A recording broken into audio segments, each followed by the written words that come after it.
Teacher eligibility test టెట్కు prepare అవుతున్న అభ్యర్థులకు నమస్కారం. నేను doctor Desineni Venkateswara Rao, educational psychologist. Doctor Rao's foundation project happy లెర్నింగ్లో భాగంగా TET child development pedagogy video lessons సిరీస్కు స్వాగతం. ఈ వీడియోలో అండర్స్టాండింగ్ డెవలప్మెంట్, వికాసాన్ని అర్థం చేసుకోవడం అనే చాప్టర్ నుంచి dimensions of development and their inter relationship అనే కాన్సెప్ట్కు సంబంధించినటువంటి కొన్ని ముఖ్యమైనటువంటి అంశాలను మీతో షేర్ చేస్తాను.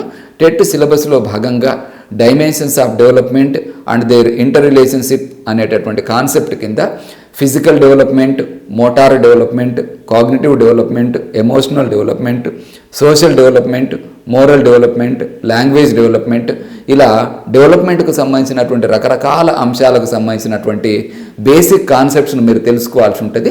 ఈ బేసిక్ కాన్సెప్ట్స్ను తెలుసుకునేటప్పుడు కూడా వివిధ వికాస దశల్లో ఇవి ఎలా కనిపిస్తవి అనేటటువంటిది గుర్తుంచుకునేటటువంటి ప్రయత్నం చేయాలి. అంటే రకరకాల వికాస దశలను మనం తీసుకున్నట్లయితే ప్రధానంగా ఇన్ఫాన్సీ శైశవ దశను తీసుకుంటాం, చైల్డ్హుడ్ బాల్య దశను తీసుకుంటాం, తర్వాత అడాలసెన్స్ కౌమార దశను తీసుకుంటాం. అంటే పాఠశాల స్థాయిలో ఉండేటటువంటి పిల్లల విషయంలో మనకు ఈ 3 దశలు చాలా ప్రధానమైనటువంటి దశలుగా మనం చూడాలి. ఇన్ఫాన్సీ స్టేజ్ని కనుక తీసుకున్నట్లయితే, శైశవ దశను కనుక తీసుకున్నట్లయితే, శిశువు జన్మించిన తర్వాత మొదటి 2 సంవత్సరాల పీరియడ్ను మనము ఇన్ఫాన్సీ శైశవము అని పిలుస్తాము. ఈ దశలో పిల్లల్లో పెరుగుదల అనేది అత్యంత వేగంగా జరుగుతుంది. ఇది ముఖ్యమైనటువంటి లక్షణము ఇన్ఫాన్సీకి సంబంధించి. దీన్ని గుర్తుంచుకునేటటువంటి ప్రయత్నం చేయాలి.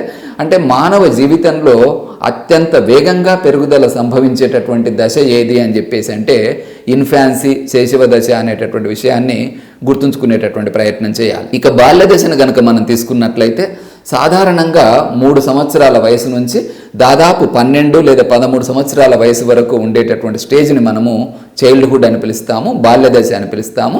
ఇంకా స్పష్టంగా చెప్పాలి అంటే సాధారణంగా 3 సంవత్సరాల వయసు నుంచి ప్యూబర్టీ వచ్చేంత వరకు ఉండేటటువంటి పీరియడ్ను మనము చైల్డ్హుడ్ అని పిలుస్తాము, బాల్య దశ అని పిలుస్తాము.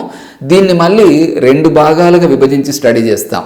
3 సంవత్సరాల నుంచి 6 సంవత్సరాల వరకు ఉండేటటువంటి పీరియడ్ను మనము పూర్వ బాల్య దశ అని పిలుస్తాము, అర్లీ చైల్డ్హుడ్ అని పిలుస్తాము. 6 నుంచి 12 లేదా 13 సంవత్సరాల వయసు వరకు ఉండేటటువంటి పీరియడ్ను మనము లేట్ చైల్డ్హుడ్ అని పిలుస్తాం. అంటే అర్లీ చైల్డ్హుడ్ ఏదైతే ఉంటుందో, పూర్వ బాల్య దశ ఏదైతే ఉంటుందో, ఈ పూర్వ బాల్య దశలో కొన్ని ప్రధానమైనటువంటి లక్షణాలను మనం గుర్తుంచుకోవాలి. ఈ దశలో పిల్లల్లో ఆత్మభావన అనేటటువంటిది ఏర్పడుతుంది. దీనిపై టెట్లో అనేక సందర్భాల్లో ప్రశ్న రావడం జరిగింది.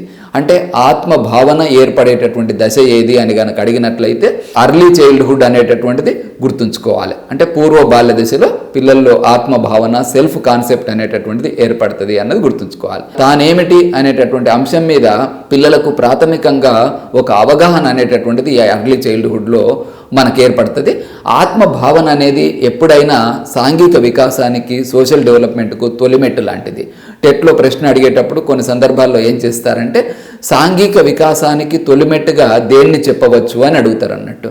అంటే ఆత్మభావనను సాంఘిక వికాసానికి తొలిమెట్టుగా మనం భావిస్తాం. ఇక ఈ పూర్వ బాల్య దశకు సంబంధించినటువంటి మరికొన్ని ముఖ్యమైనటువంటి లక్షణాలను కనుక మనం చూసినట్లయితే ఈ వయసులో ఉన్నటువంటి పిల్లలు తమ చుట్టూ ఉన్నటువంటి భౌతిక ప్రపంచాన్ని గురించి అనేక విషయాలు తెలుసుకునేటటువంటి ప్రయత్నం చేస్తారు. తెలుసుకోవాలనేటటువంటి క్యూరియాసిటీ పిల్లల్లో చాలా ఎక్కువగా ఉంటుంది కనుక ఈ దశను మనము అన్వేషణ దశ అని పిలుస్తాం.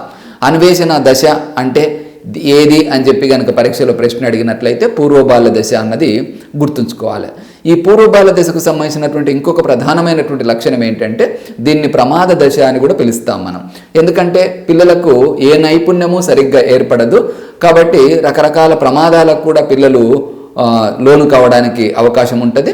అదే రకంగా ఆరోగ్యపరంగా కూడా కొన్ని ఇబ్బందులు తలెత్తడానికి ఎక్కువ అవకాశం ఉన్నటువంటి దశ కాబట్టి ప్రమాద దశ అని పిలుస్తాం పూర్వ బాల్య దశను. ఆ తర్వాత భాషాపరంగా కనుక మనం తీసుకున్నట్లయితే పిల్లలకు అప్పుడప్పుడే మాటలు వస్తుంటాయి కాబట్టి తమకు వచ్చినటువంటి మాటలతో అనేక సందర్భాల్లో పిల్లలు రిపీటెడ్గా మాట్లాడడానికి ప్రయత్నం చేస్తూ ఉంటారు అన్నట్టు. అంటే ఎక్కువగా మాట్లాడతారు ఈ దశలో ఉన్నటువంటి పిల్లలు. దాన్ని ఎంతో ఎంజాయ్ చేయడాన్ని కూడా మనం గమనించి చూడొచ్చు పిల్లలను. అందుకోసము ఈ దశను మనము వాగుడుకాయ దశ అని కూడా పిలుస్తాం. అంటే పిల్లలు ఎక్కువ టాకేటివ్గా ఉంటారు ఈ దశ లోపల. తర్వాత మిగతా పిల్లలతో ఒక సమూహంగా ఒక గ్రూపుగా ఉండడం అనేటటువంటి తక్కువ కనిపిస్తుంది ఈ దశలో మనకు. అందుకోసం పూర్వ ముఠా దశ అని పిలుస్తాం మనం దీన్ని. ఎందుకంటే అదే మనము లేట్ చైల్డ్హుడ్ కనుక తీసుకున్నట్లయితే, ఉత్తర బాల్య దశను కనుక తీసుకున్నట్లయితే 6 నుంచి 12 సంవత్సరాలు లేదా 13 సంవత్సరాల వరకు కొనసాగేటటువంటి ఉత్తర బాల్య దశలో సాధారణంగా పిల్లలు ఒక సమూహంలో ఉండడానికి ఎక్కువ ఇష్టపడతారు, ఒక గ్రూప్లో ఉండేటటువంటి ప్రయత్నం చేస్తారు. కాబట్టి ఉత్తర బాల్య దశను మనం ముఠా దశ అని పిలుస్తాం. అందుకోసం పూర్వ బాల్య దశను పూర్వ ముఠా దశ అని కూడా పిలుస్తాం. ఒకవేళ పరీక్షలో కనుక మీకు ప్రశ్న పూర్వ ముఠా దశ అని దేన్ని పిలుస్తామంటే పూర్వ బాల్య దశను పిలుస్తామన్నది గుర్తుంచుకోవాలి. ముఠా దశ అని దేన్ని పిలుస్తామంటే ఉత్తర బాల్య దశను ముఠా దశ అని పిలుస్తామనేటటువంటి విషయాన్ని గుర్తుంచుకునేటటువంటి ప్రయత్నం చేయాలి. ఇక కౌమార దశను కనుక మనం తీసుకున్నట్లయితే ప్యూబర్టీ స్టార్ట్ అయినప్పటి నుంచి పరిపక్వత పూర్తయ్యేంత వరకు ఉండేటటువంటి దశను మనము కౌమార దశ అని పిలుస్తాము, అడాలసెన్స్ అని పిలుస్తాము. అంటే సాధారణంగా 12 లేదా 13 సంవత్సరాల వయసు నుంచి దాదాపు 19 సంవత్సరాల వయసు వరకు ఈ కౌమార దశ కొనసాగేటటువంటి అవకాశం ఉంటుంది. ఇక ఈ కౌమార దశకు సంబంధించినటువంటి ముఖ్యమైనటువంటి లక్షణాలను కనుక మనం చూసినట్లయితే పిల్లల్లో జరిగేటటువంటి భౌతిక వికాసం కావచ్చు లేదా ప్రజ్ఞాపరమైనటువంటి వికాసం కావచ్చు, ఇది చాలా పీక్ స్టేజ్లో జరగడాన్ని మనం గమనించి చూడొచ్చు. అంటే పిల్లల్లో భౌతిక వికాసం కానీ ప్రజ్ఞా వికాసం కానీ ఒక ఉచ్చ స్థితికి చేరడం అనేటటువంటిది కౌమార దశలో జరుగుతుంది. ఇది పాయింట్పై పరీక్షలో ప్రశ్న రావడానికి కూడా అవకాశం ఉంటుంది. అంటే పిల్లల్లో భౌతిక వికాసము ప్రజ్ఞా వికాసము ఒక ఉచ్చ స్థాయిలో ఏ దశలో కనిపిస్తుంది అని అడగవచ్చు. కౌమార దశలో కనిపిస్తుంది. అదే రకంగా కౌమార దశలో కనిపించేటటువంటి మరికొన్ని లక్షణాలను కనుక మనం చూసినట్లయితే కౌమార దశలో ఉండేటటువంటి పిల్లలు ఇతరుల పట్ల ఒక రకమైనటువంటి ఆరాధనా భావనను కలిగి ఉంటారు. అంటే తాము ఇష్టపడేటటువంటి వ్యక్తులు, తమకి ఇష్టమైనటువంటి వ్యక్తుల పట్ల ఒక రకమైనటువంటి ఆరాధనా భావాన్ని కలిగి ఉంటారు. కాబట్టి దీన్ని వ్యక్తి పూజ దశ అని కూడా పిలుస్తాం. అంటే హీరో వర్షిప్ స్టేజ్ అని కూడా పిలుస్తాం అన్నట్టు ఈ దశను. ఇక ఎమోషన్స్ పరంగా కనుక మనం తీసుకున్నట్లయితే ఎమోషనల్గా చాలా ఇన్స్టెబిలిటీ పిల్లల లోపల కనిపిస్తుంది మనకు. అంటే ఉద్వేగపరమైనటువంటి అస్థిరత అనేటటువంటిది ఎక్కువగా ఉండేటటువంటి దశ ఈ కౌమార దశ. అంటే ఉద్వేగాల పరంగా అస్థిరత అనేటటువంటిది ఉంటుంది, ఒడిదుడుకులు ఉంటాయి అనేటటువంటి విషయాన్ని మనం గుర్తుంచుకునేటటువంటి ప్రయత్నం చేయాలి. ఇక ఈ కౌమార దశలో పిల్లల్లో ఒత్తిడి అనేటటువంటిది కూడా ఎక్కువగా ఉండేటటువంటి అవకాశం ఉంటుంది. కాబట్టి కొందరు సైకాలజిస్టుల ప్రకారము ఒత్తిడి ఒడిదుడుకుల దశ అని కౌమార దశని పిలుస్తాం. పరీక్షలో ప్రశ్న అడిగినప్పుడు క్రింది వాటిలో ఒత్తిడి ఒడిదుడుకుల దశ అని దేన్ని పిలుస్తారు అని కూడా అడగవచ్చు అన్నట్టు. కౌమార దశను ఒత్తిడి ఒడిదుడుకుల దశ అని కూడా పిలుస్తారు. ఇంకొక ముఖ్యమైనటువంటి లక్షణం ఏంటంటే కౌమార దశ అనేటటువంటిది బాల్య దశకు వయోజన దశకు మధ్యలో ఉంటుంది మనకు. అంటే చైల్డ్హుడ్కు అడల్ట్హుడ్కు మధ్యలో వచ్చేటటువంటిది అడాలసెన్స్. కాబట్టి ఇది ఒక ట్రాన్సిషన్ పీరియడ్ అంటాం.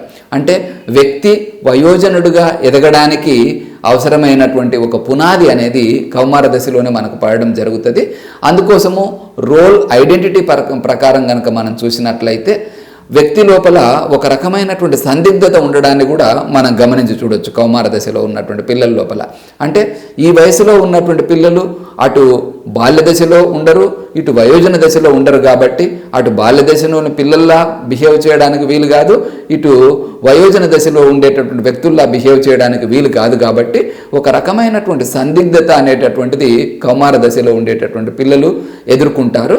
ఈ రకంగా కౌమార దశకు సంబంధించినటువంటి ప్రధానమైనటువంటి లక్షణాలను మనం చూసినప్పుడు ఇది ఒక సందిగ్ధ దశ అన్నది గుర్తుంచుకోవాలి, ఇది ఒత్తిడి ఒడిదుడుకులతో కూడినటువంటి దశ అన్నది గుర్తుంచుకోవాలి, ఉద్వేగ అస్థిరత ఎక్కువగా ఉండేటటువంటి దశ అని గుర్తుంచుకోవాలి, వ్యక్తి పూజ కనిపించేటటువంటి దశ అని గుర్తుంచుకోవాలి, భౌతిక ప్రజ్ఞాపరమైనటువంటి వికాసము ఉచ్చస్థితిలో చోటు చేసుకునేటటువంటి దశ అన్నది కూడా గుర్తుంచుకునేటటువంటి ప్రయత్నం చేయాలి. ఈ వీడియో మీరు ఉపయోగకరంగా భావిస్తే దయచేసి మీ ఫ్రెండ్స్కి షేర్ చేయండి. అదే రకంగా మా YouTube channel doctor Rao's class రూమ్ను సబ్స్క్రైబ్ చేయండి. మా mobile app doctor Rao's class రూమ్ను డౌన్లోడ్ చేసుకొని టెట్కి సంబంధించి ఎప్పటికప్పుడు మేము ఇచ్చేటటువంటి అప్డేట్స్ను ఫాలో అవుతూ టెట్లో మంచి మార్క్స్ స్కోర్ చేయండి.